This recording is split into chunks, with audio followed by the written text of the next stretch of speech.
I know we all got to get up, though, the family-wise, man. I don't celebrate that, though, but, you know, big heart. May the Lord bless them, you know what I'm saying? But my thing is this. It says, I do all things for the sake of the good news in order to share it with others.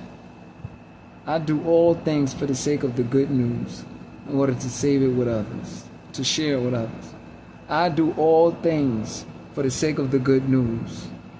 You know, I do all things for the sake of the good news so I can share it with others. Now, I just read it, but I'm going off the intellect as well. You think? So, very powerful text, man. Let's read it, though. Let's read it. See what it says. Right? So y'all get to see real lifetime. You know what I'm saying? Like, oh, this is yada. But I dig in deep. But right now I'm going to do it brief because I said I think it's only right. Let me put them on. So before we move forward with the reading, we got to first see where we could find it. What do it say there? Where can we find today's daily Bible text? I don't know if you're getting a good angle of it. For today being October 4th. You see the 4th one there? Where can we find it? So it says you can find on 1 Corinthians chapter 9 verse 23. 1 Corinthians chapter 9 verse 23. So basically what I do is say it in my head a couple of more times. 1 Corinthians chapter 9 verse 23.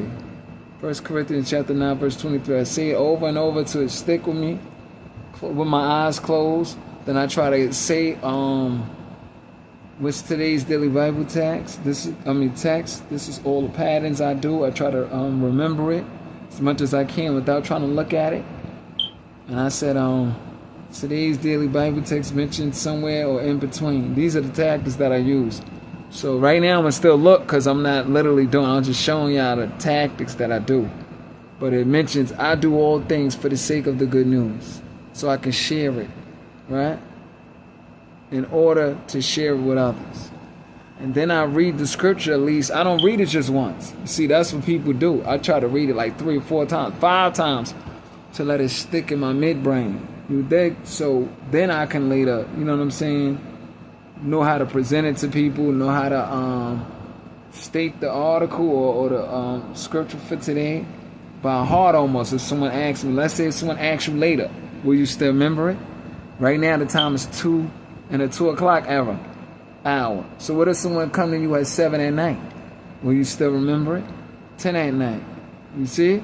So that's why you want to say it over and over so it's stick in your brain. So for example, right now it states this. We must remember how important it is to continue helping others